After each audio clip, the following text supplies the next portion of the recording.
Hello, today I'm in Renault Megane.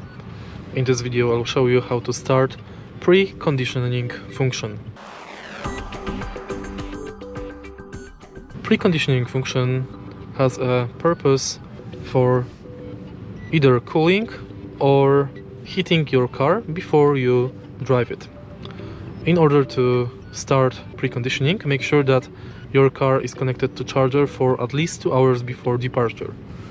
Firstly, take a look in the center of the car and press this button. Now, press 3 dots button and go to preconditioning. Here is the information. And here is the program. No activated program currently. Go to edit, and here we've got comfort programs. You can set the dates and time to start preconditioning. Now simply enable it.